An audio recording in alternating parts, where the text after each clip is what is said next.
today's speaker, Rajeev Lunkad, whose extensive expertise in sustainable development, architectural conservation, and the digital transformation of cultural heritage makes him exceptionally well suited to speak on the subject.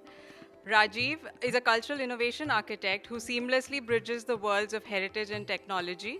He co-founded Direct Create, a platform that connects over 15,000 artisans with global markets through innovative technology. His work also extends to designing cultural elements for India's new parliament, where he integrated traditional motifs with contemporary architecture. Rajiv's expertise in water conservation was recognized by the US State Department, where he was selected as a fellow for the International Visitor Leadership Program. He participated in the prestigious Managing Cross-Border Water Resource Program, exchanging knowledge with global experts. Today, as the author and project director of the Jal Mahal project, Rajiv will share his remarkable ecological and architectural transformation of the 18th century pleasure palace, turning it from a deteriorating monument into a thriving site. Please join me in welcoming Rajeev Lunkad as he presents Bringing Jal Mahal and Mansagar Back to Life. Thank you.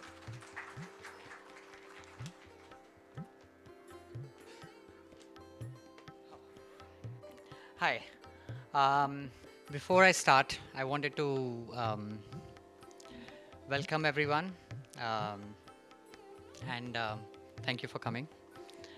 This whole journey of Jal Mahal is actually extremely personal at one level because of possibly how involved we all got in doing it and the kind of cinematic ride it became as it evolved. And but it's also very old from a timeline point of view. So a lot of the conversation I'm now trying to revive and recollect from all the documents that we had. And the reason for being here and sharing something from 2005 is actually the book that itself has taken much longer to complete than the monument actually took to build.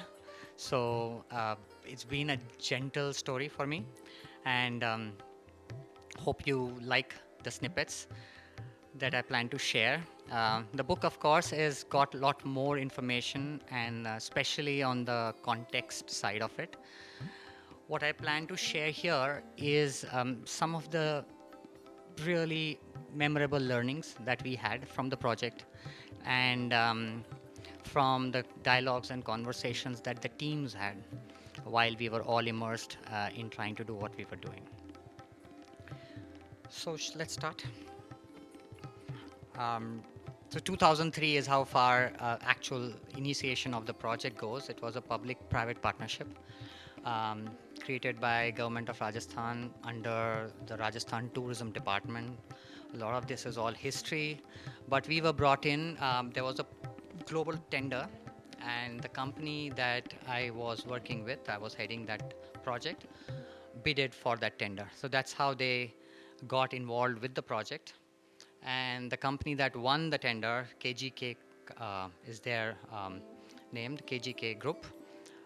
They were jewelers, but the founding father of the business is from Jaipur, and he was very passionate about the city, and he said that if there is water in a desert state, you know, it's nothing can go wrong with it. I want to be a part of it, and I want to give back to my city something that it's given me so much from. So in the context of Jal Mahal, just for if you're not aware of where it is, um, so Jal Mahal is right in the middle. Here is Amer, and there is the Jaipur city. Jal Mahal and Mansagar sit pretty much in the middle, and it was a transition place. Mansagar Lake has a much longer history, built around 1500s by Mansingh, and continued to be a part of the hunting area or city records. But surprisingly, Jal Mahal has very little records um, about its existence in historical archives. So today we are going to briefly, touch base on both subjects and maybe go into a bit of detail on small little ideas, some in case of Mansagar, actually a very big idea that has got um, a life much larger than what was achieved at Mansagar. And this is the most important, slide for me. Is none of the stuff that I did there would have been possible without the teams that came together. Because at that point and of my age that I had never restored a monument before, or was from a conservation space. I was an architect, and neither had I done any work with the environment, or operated in the public domain under a PPP kind of space. So first is the patron, Navrattan Kothari. He's really the reason why we were able to achieve. And the project, actually, the biggest lesson that I got from the project that continues till date is understanding the role of a patron and how central it is for the development of art, especially. Um, Without that patronage being central and unconditional, it's extremely difficult to come up with something really creative. And then is this beautiful team that came together. Each person came at different times, but they kept on getting added. And they poured in some of their best times with us. The leaders are on the pictures, but the actual team is all there, including the craftsmen, many of the leading craftsmen who were part of it, etc. So Jal Mahal, again, from a historical point of view, if people have been to Jaipur before 2007, I would say, and all the way back, as far as back we can go, this whole area has been a dilapidated space with extremely poor lake conditions, and the monument perpetually being, everybody's been trying to revive it for the longest time. This picture, of course, is a very old picture from early 1900s. We don't know the date, but that's approximately where people timed it. And we could see even then, back then, it was in the state it was, extremely poor. And so as we started working on the project, my role came in. I got involved with the project as the first person to be hired and to lead the public-private partnership project. And we started building a team and started analyzing the whole situation of what we have gotten into, what are the constituents of it. Um, to go with the project, we had actually got a fat document, like almost 2,000 pages, which had analyzed the monument, the lake, and had promised a whole lot of solutions that are going to be brought into place to restore the lake. We were also told that the monument has already been studied and there's a conservation plan and what we are supposed to do. So everything was there. But as private company, we started to look at it once to confirm before money start getting put in or teams start getting deployed. And as we went deeper and deeper into it, very, very strange kind of stories started emerging out of it. So first story that I'm going to talk about is about the lake, which of course is one of our biggest achievements, and one of the rarest cases in the country where a lake has been revived ecologically. And it continues to function despite of all other mechanical solutions not working. So I'll get into the details of that, but this is what the early days used to look like. When the scientific team started looking at the problems of the lake and the solutions that were proposed, we realized the biggest problem is in the lake bed and the way the hydrology of the city has been designed. So we understood there is a big problem in the lake, but we said that that's not our job. That's part of the public-private partnership, and the government is going to take care of it. The monument was our central area. When we started looking at the monument, we realized that nothing can be done to the monument. We can't even start thinking about the monument till the lake is actually in place.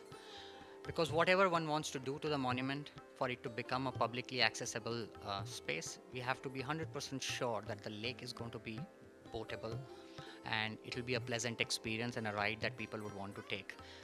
And if you look at the lake, suddenly you realize that the lake is not an isolated, it's 310 acres on site, but it's not alone. The lake actually represents the entire city, and the catchment area which is the entire watershed of Mansagar, is the thing that we need to look at. So suddenly, our scope from just working with the monument or 100 acres along the monument became this large cityscape that, as a private company, we had no jurisdiction on, nor was it part of our mandate. But we still reached back to the government and said that we would like to understand this entire space properly. And that led us to the full catchment area. This is what it looks like. So that's City Palace there. Everything from the ridge line of city in front of City Palace, Tripolia Bazaar, downwards, drains into Mansagar. And all the hills around it also drain into Mount Sagar. Now, there was a popular belief for most people that Mansagar was filled with the water from the hills, because if you stand at Mansagar, that's what you see. You see hills all around, and it feels like they are large hills, and that's what's filling up the lake. But that was not the case again. The catchment area was almost 65% urbanized, and whatever was coming down from the hills was also coming to the lake through the city. So the blue lines are the two main drainage lines. They used to be rivers once upon a time. Now they are called nalas. Brahmapuri and Nagtalai Nala are the ones that drained water to the lake. And the yellow lines that you see at that end are how they were entering into the lake. So they were just coming and discharging directly into the lake. Looking further inside it, we realized that these nalas are actually not just carrying stormwater, which is what their designation is. They're actually carrying all the sewage as well through them. And this sewage is also finding its way to the lake. Then the conservation plan that the government had proposed actually said that we are going to deal with that, and we are going to create a sewage treatment plant of 29 million liters, which is going to capture all the sewage that's coming in raw and then send it directly for irrigation, while 7 million liters of tertiary treatment plant will be set up next to the lake. I'm just getting into the nitty-gritties for a little brief moment, might be a little too much, but just to understand the landscape of what was going on. So this led us to the next point, where if the sewage treatment plant is not functional, this entire program for the lake is not going to function either, because then the raw sewage will go back into the lake, and everything that we are doing there will be useless. And this is what we noticed, what was coming to the lake. And this is what the sewage treatment plant people also noticed. Their entire rehabilitation of the STP was assuming that the material that's flowing in is raw sewage from human settlements and not industrial sewage. That plant, with everything it had inside it, was not capable of handling industrial sewage. So anytime there would be industrial flow of colors and dyes, which was a household industry in the walled city, they would shut down the plant and divert the water out. Divert means it will come back to the stormwater drain, and it will come back to the city, to the lake. So this is what was. This is a picture from the site, and the water continued to pour into the lake. So that's one source. The second source, of course, is the original purpose of these two nalas, which was to carry stormwater. Now, in the detailed report that was handed over to us, mentioned that rainwater is the desirable water that one would accept in the water body. And even our team initially accepted that as a matter of fact. Rainwater is what lakes are filled with historically, and that's what it is. We started looking at the stormwater drain.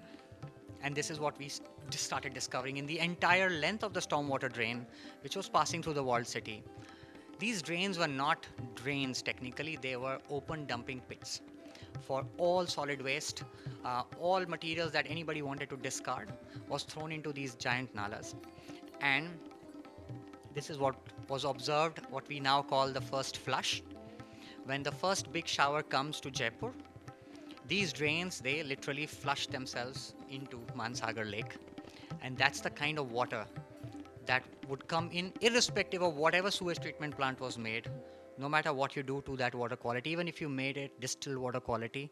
If this water enters the lake, there's going to be no restoration of the lake. Every year, the clock will be set back to the beginning, and there will be no restoration.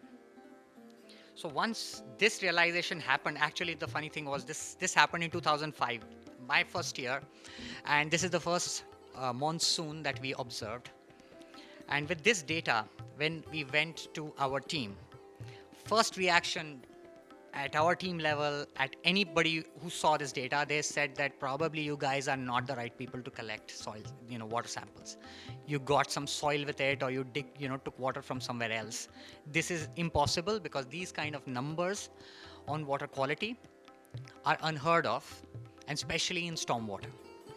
But then we asked, like, where else have you measured stormwaters? And slowly, to our horror, we realized it's not a practice in India to measure quality of stormwater. The runoff from the rains is not measured. It's not a requirement for any urban body or pollution control board or any other body, at least during that period. If things have changed now, I don't know. But nobody was measuring, so there was no past data to compare it with, that if this was something new happening or it was historical. But the data was shocking. The water quality was 2 to 3 times worse than raw sewage. And the chemical load that it was bringing along with it, and all the floating particles that were coming with it, would ruin the lake. And so we were back to square one, where we knew that even if STP was built, we do not have a revived lake. And it was a kind of breaking point.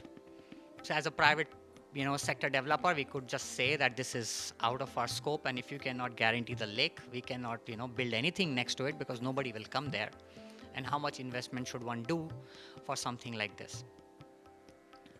But then Mr. Kothari actually encouraged us to look at more possibilities and to look beyond and see if we can find a solution. We sat back onto the drawing board, and the expert team started looking at it as to what are the possibilities. So on the left here is the list of stuff that the government was already committed to do and were doing. And we came up with another list on the other side. Those were huge activities of infrastructure scale that were needed to be done to restore the lake. And of that list, some of them are mechanical stuff, which is quite easy, just a matter of money. But dealing with the rainwater quality, nobody had a solution. We are actually completely out of ideas, because there is no known example of a lake or any place where rainwater was being treated, and at that scale, 24 square kilometer catchment area scale. And that's the time we met. Our expert team brought in a German engineer who one of the expert committee members had access to and met before. We brought him on team. Now, the largest project he had done was like maybe 50 times smaller than our project, actually. So he had been applying the idea of rainwater treatment, but at a very, very small scale. But he had the theory and practice in place of applying this idea and how it can be done. So this is a solution that came about from multiple dialogues, and also within the budgetary framework of what was possible. He came up with this idea of sedimentation, which is a very, very basic concept of water treatment. Even a small household in the past knew how sedimentation would work. But applying that at a scale of this size, and also bringing in very, very nuanced microbiology and plant-based treatment system, we designed a in situ sedimentation basin. The core way to achieve that was, if you see the blue line now and the red line, the two nalas, they connect and it comes in as a green line. So the idea was that instead of all the rainwater and sewage entering the lake at different places, what it had effectively done is the entire lake, 310 acres, had become a sedimentation basin.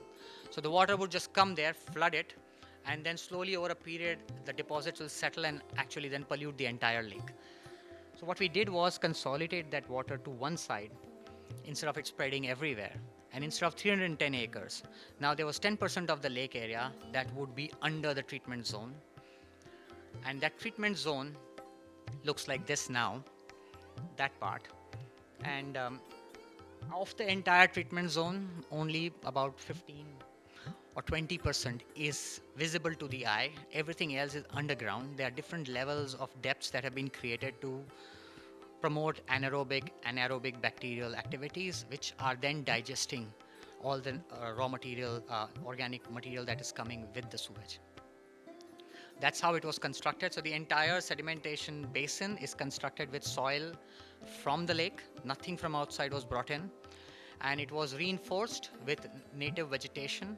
Aquatic regime was set up on the entire area, and for doing this, we were fortunate to get some local activists.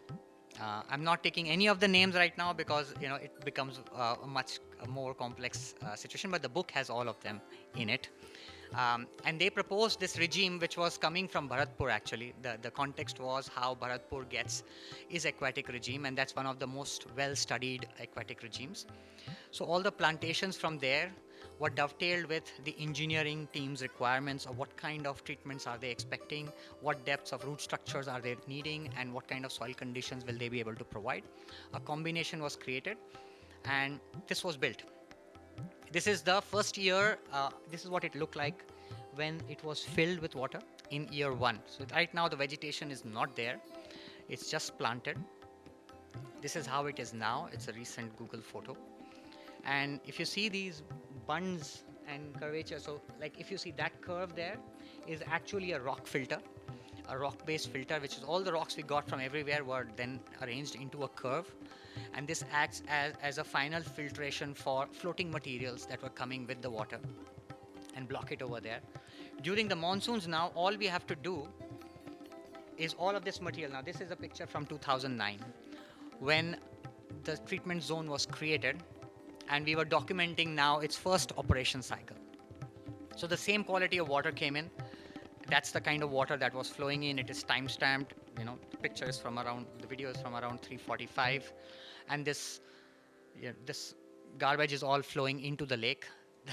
There was a chain filter, created in the beginning, hoping that all the floating particle will be stopped in the beginning. That thing broke off in like 15 minutes of the flow, and everything came inside. But this is what was flowing out 1 kilometer down the line after 2 hours of flow, which was the designed flow. We had already achieved in our first run a substantial reduction in the materials that were coming in and the materials that were going out. And this is before the plantation took hold, before the soil was stabilized, before anything else was done. So it helped us understand that we have a solution, and now we need to double down on it and improve it. So these are some dovetails. And now, so the learning lesson here was, it was a shocking lesson for the entire team. And the team I'm talking about were some of the best and the finest brains in the country. Nobody had had an opportunity to work with stormwater first. Forget about finding a solution. Now we had worked with it, we had a solution, and there was an entire equation that can be applied to any space.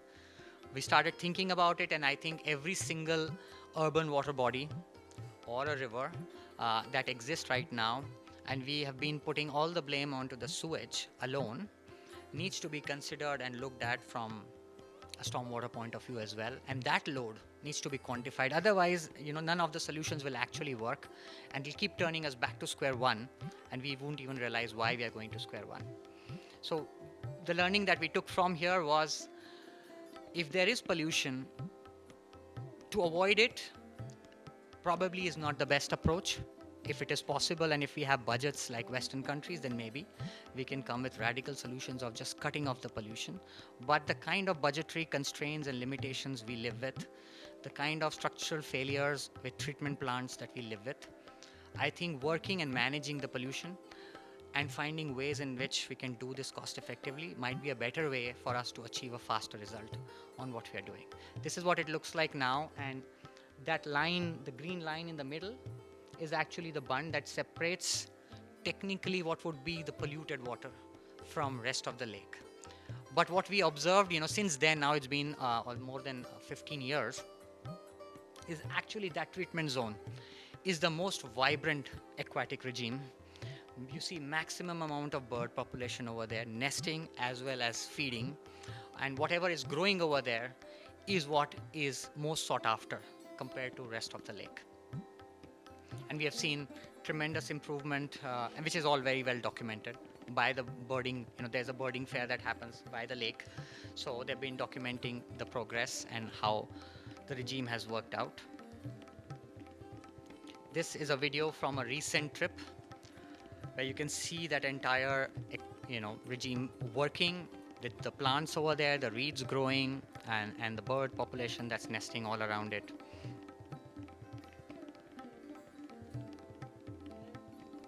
So, in a nutshell, what we started with was the upper picture, which was a site Mansagar had every year. I mean, this is a record that every summer the newspapers will carry this picture of a parched lake and saying that the summers are here and the lake is dried out. That was a regular image of announcing deep summer. And since 2009 and there onwards, this lake has never dried. So the bottom is now an everyday scene.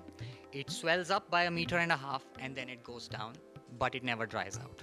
So the entire fisheries, plant life, everything else that has happened over there now has a stable place to live rather than dying every year. So that's the one piece of nugget from the Mansagar story, and now there is a little another piece from the Jal Mahal, and it's a revival. This is a more complex story from an architect's point of view. I understand this space better, at least to one level, and but engaging with history is a massive burden that, at least at my end, I used to carry. And you have a feeling that if it's a monument, you're not supposed to do anything to it. You're supposed to safeguard it, and the normal conservation practices have to be applied. We had Kulbhushan Jain helping us with the restoration, so with long conversations about the practice of conservation and how monuments can be conserved. But again, in this context, what we found, this is again a very old picture, again reinforcing that the state of the monument was always in a very bad space. Secondly, the monument has lost its entire history. It does not have any recorded history. We could not find any of substance. Like, if you have Jag Mandir, like in Udaipur, you have beautiful paintings of how that place is used, what was done over there, how people used to arrive, what they used to do. There's nothing for Jal Mahal. So one is that. Second was the distortion of history. If you ask anybody who's been to Jaipur and the natives, the people who live there, if you say you have been to Jal Mahal, everybody will say yes. And if I ask second time, like, did you go inside? The answer is no. Because this is the view of Jal Mahal that everybody has.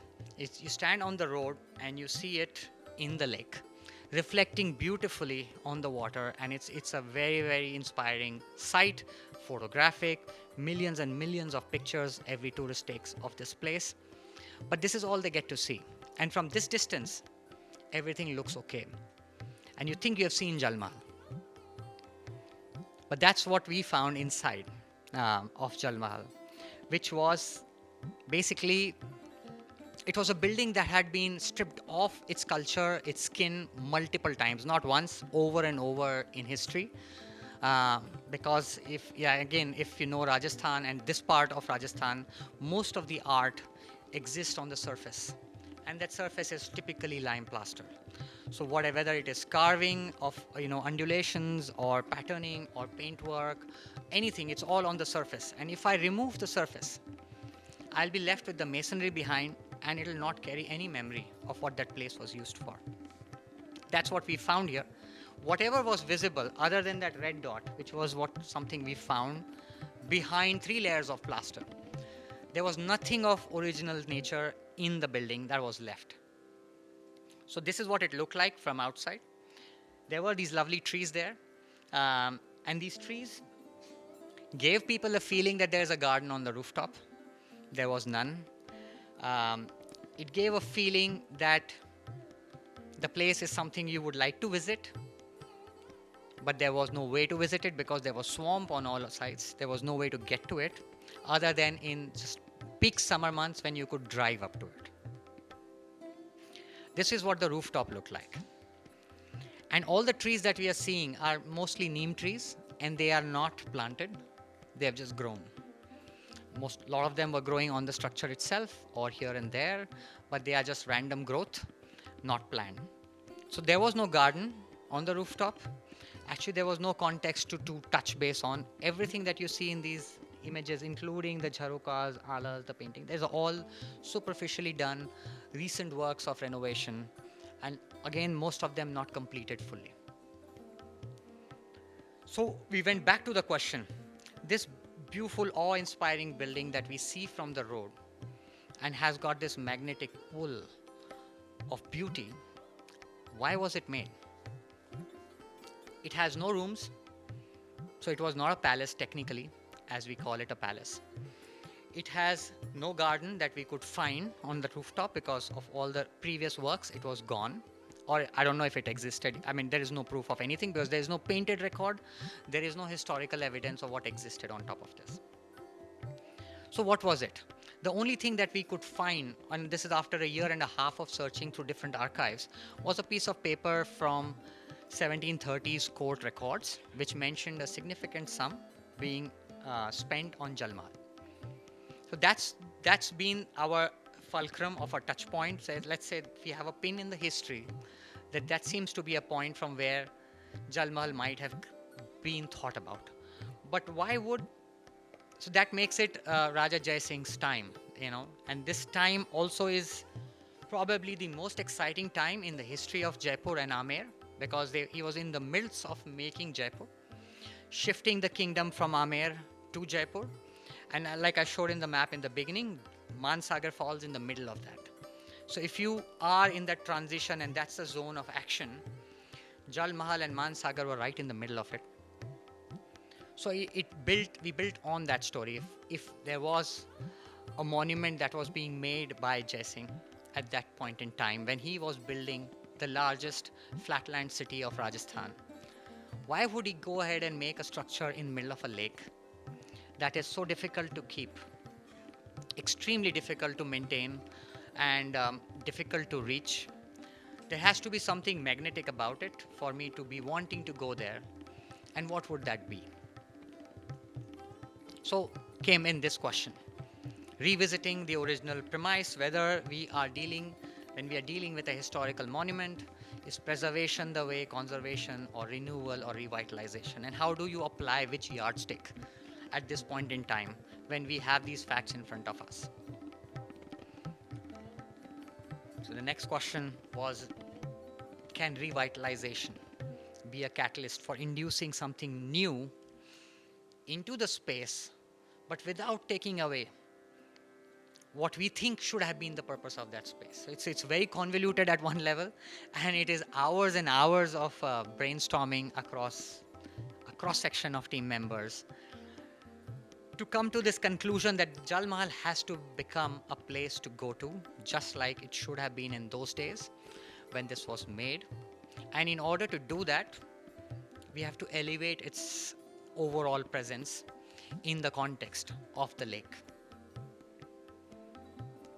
And it also created another point which was very important, is this is something that I am passionate about, is to create a dialogue between past and future, and to involve the present generations in doing so. So whenever we think of conservation, normally it stops quite well before in technicalities of holding things in place and making things ready as they were.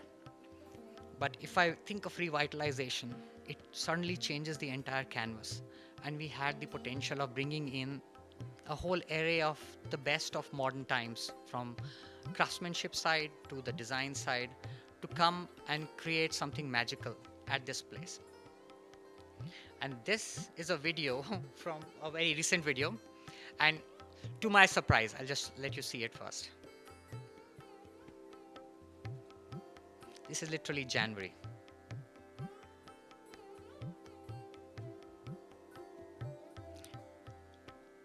So since 2005, we've been working there, going off and on after 2010 many times.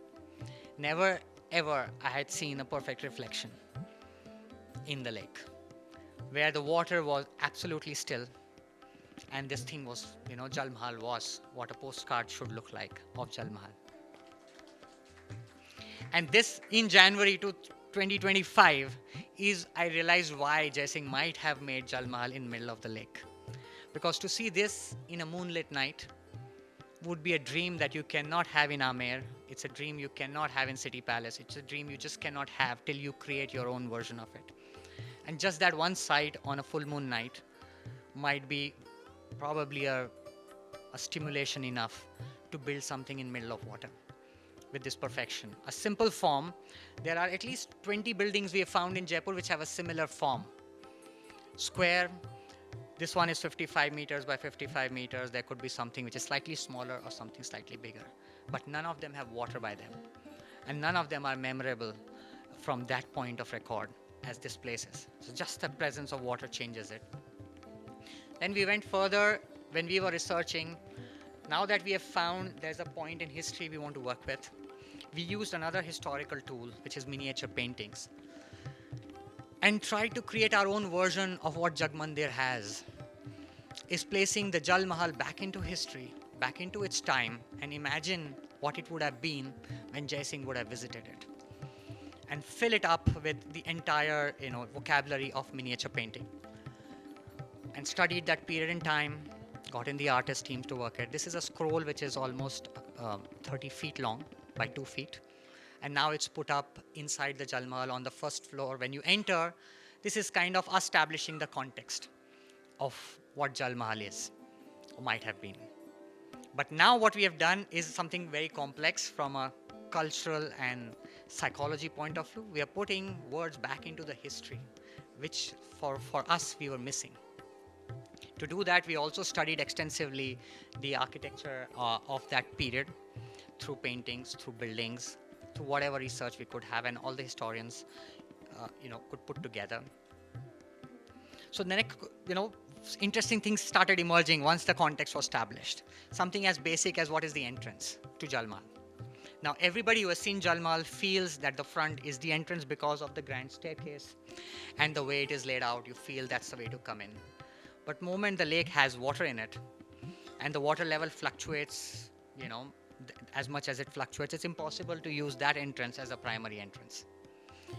And then we realized the eastern face of Jal Mahal, which is actually a beautiful system of resolution for not having a floating jetty, but having a docking station which changes steers. Every 3 feet, there is a new dropping station. So as the water went up or down, there was always going to be a level to enter. And so that got us to just turn the entire picture around. The front staircase became more of an ornamental staircase to just make it look like palatial building, but the real entrance of the building was from behind, and that's what we followed through with. And then once you come in from the jetty, from the eastern staircase, this is the view that you get from the Tibari. And that view again, like that reflection, actually tells why build in the middle of the lake. For getting this view, you can't get this from the City Palace. You can't get this from Amer. It's a spectacular, and if you see this view, which we have seen during monsoons, when the rain clouds come from the hills, you can actually hear the rain falling and then slowly it arriving into the building. It's an incredible sight. And that's only visible from this side. If you look at the other side, you see the city, you see the road, you see the hills, which are much closer, and plus the wind doesn't blow that way, wind blows in this way. So then further, now we are looking at individual elements. Few things I'll not get into much of a detail, but these are learnings, might be very normal in conservation space, but for me it was especially relevant. Is, as a modernist, you'd always ask why do this and why do this and why do this, and so many times the ornamentation does not give you an answer of why something has to be put in somewhere. But when we started putting these details into place, all of these, very, very finely worked out details for every single facade of the exterior. We came across in the early days, we came across Mohanji. He's there, incredible master craftsman, and probably like one of the biggest pillars of the restoration effort. And he answered that question because he said nothing is done for the sake of it. There is a vocabulary. He had the vocabulary. I have some interviews recorded with him. It's incredible. I think he's talking like a scientist. He's talking in a language I don't understand at all. He's talking in mathematics. He's talking in names and numbers. every single arch, every single profile in plaster at Jal Mahal, you can see it here. They have all been drawn on site by him with a pencil, a string, and a ruler. That's all he needs to work at that scale. And he just does these drawings, and these are, I mean, we know how plaster works, so you go from the bottom and you come up. So he knows at what time what reference has to be given, and he draws that, and then the craftsmen come over and build that layer up. Once the next layer has come up, he goes and draws the next layer and the next layer and the next layer, and then also carving back inside. So all of that is worked out in his head. There are not that many people we came across since then who know that stuff, but he did. And we did some lessons and exercises with him on how to draw, how these patterns are drawn. I asked him where he learned it, and he said, I just learned it myself because I was educated. He said, my family was a mason, in the mason business, but I studied till 10th standard, and I learned Ganit. I knew maths, and that's how I was able to look at old buildings, and I figured this whole geometry out from there. So that whole idea of being able to create mathematically these kind of references, and then when we applied it, suddenly each of these buildings, the monument's internal components started looking beautiful because there was no symmetry of repeat in it. They were actually drawn to scale. If, for example, that Tibari which you see here, there'll be more pictures of it. All arches are different, they're not identical. If a Farma would have been made, it wouldn't have worked only because they were different. Then somebody would have just hacked that particular point. But he drew the capital from one pillar to the next pillar, and he will draw an arch inside it. Means it has to be fitting into that particular proportion only.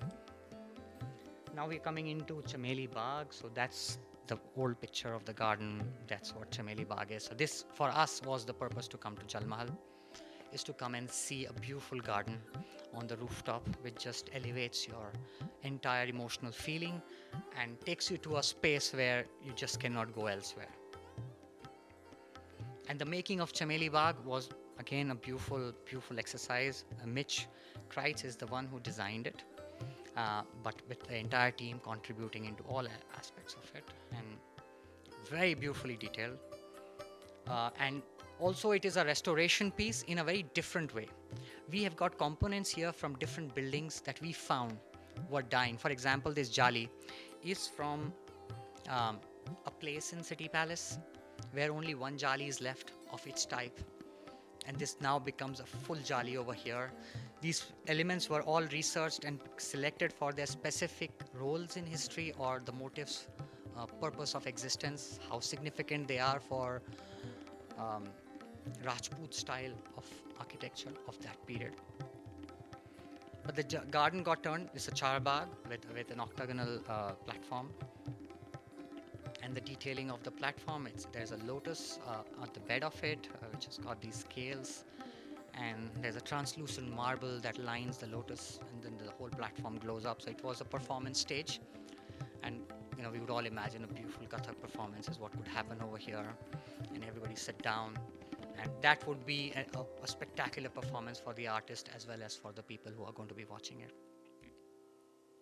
More on the details, the chadar, almost 5-meter long chadar on all sides. Detailing of the garden. And then there were these 4 tibaris in the middle on all 4 sides. And so once we started looking at the garden, it was clear that if the garden is of that positioning, the chhatris and the tibaris around also need to start building on that context. And the traditional systems of how designs were done inside the palaces, we were kind of revisiting that. So if there are 4 tibaris, how would I theme them? The eastern one would be called by some name, the western one would be called by some name, the northern one and the southern one, and then keep building like layers and layers of context. So this one is the Ras Tibari, and it's green and it's facing the east.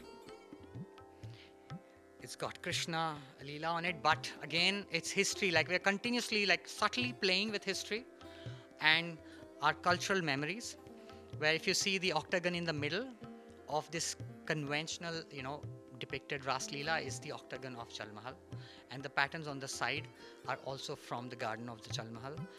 The picture does not have the images on the side fringes, but they were all reflecting what we are seeing from the gallery on the other side. So while it is a Ras Leela, but it is a Ras Leela that is contextualized into this particular location, and that becomes the art piece of this location. So there you can see, for in this view, actually, if you see, there is um, this is Govind Devji temple, which is right there in front of the railing. There is the Govind Devji temple, and that's what the artist drew over there. Like that, there is Galtaji over here. There is Gad Ganesh on this side, and the city palace on the other side. So it was reflecting the geographic location where it is kept. It also gave work to master craftsmen, the best of the best we could find at that point, and gave them the commissions. For the first time, they were operating outside of palaces, outside of hotels, in a public space, which would be open to everybody for a 25 rupee ticket, but they were giving their best to it, and not a diluted version, but probably their best work ever. This is the Golden Tibari or Anand Mahal, and it has a beautiful ceiling. Um, that's inspired from the Persian pattern which is there in the city palace. But when this artist started working on it, and we were continuously um, looking for the Rajput angle to everything, and so he quickly figured a solution. And inside this, in all the patterns, you see he is woven in all the animals into it. So it's a Persian lattice work, but it's got all the animals which they could not have put in, but he decided to put them in. Again, it became a unique piece for this location. Lots of artists across the place, were able to create beautiful stuff that has survived, and now it's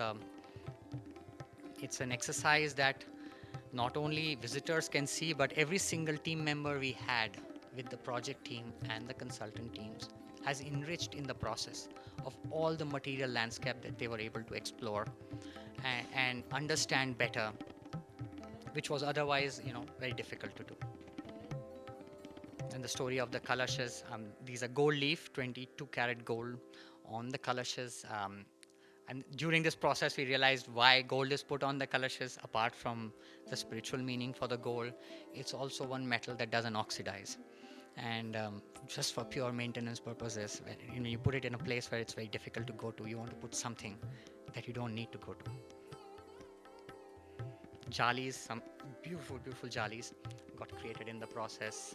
And railings, so I have a few here, but just the idea of railings, and never thought it would be such an important part. It's almost like the crown and the embellishment on the crown.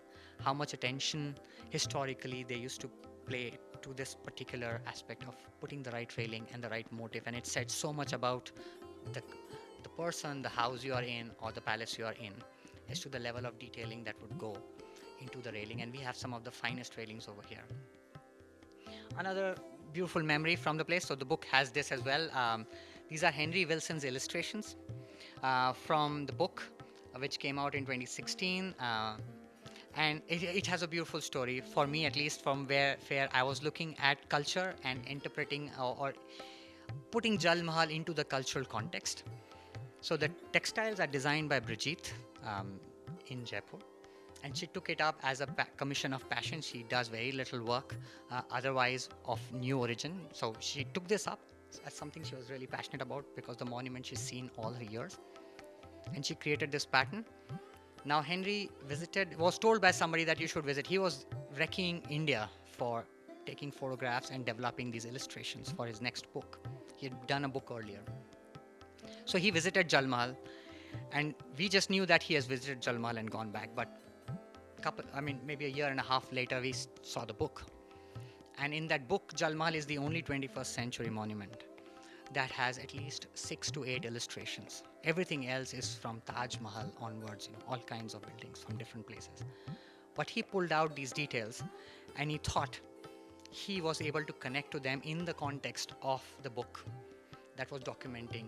So it's that kind of going back and forth in history and getting embedded into a space where probably you were, but you were not. Nobody knows.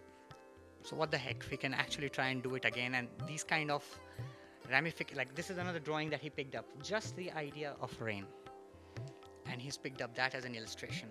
We knew how this came about at the drawing stage, where the flowers and rain are falling together from the clouds, and this was when the conversation on what kind of boat we should have to make at Jal Mahal was happening. that another thing that blew into this was designing of the journey from the land to the lake to the jetty point and what kind of boats we should make. Again, no historical context. Jaipur has very, like Udaipur has beautiful paintings about using the lake and traveling across the lake, and incredible boat ideas are there in it. But Jaipur has none. We could hardly find maybe two where there was a boat in the water. And that's the idea that was taken up. And again, um, all these wood carved heads of birds and animals were created by a master craftsman in Jaipur, and the boats were designed. Up there are all the work team, the crew who are from Mathura. They were brought in to make the boats over here. Jaipur has no boat making traditions either. And then these boats came about, which actually were looking at not only a way to transport people, but also create an impression of the boat ride itself, a memorable one that you would take back with you when the visit is done to the monument. So, yeah, this is all, and I stop here. And there is a short video which I've deliberately kept in the end, which is actually of the finished work. So, I think you can take a look at this, which will show everything in full context, finished as a singular piece, and Ashish is here.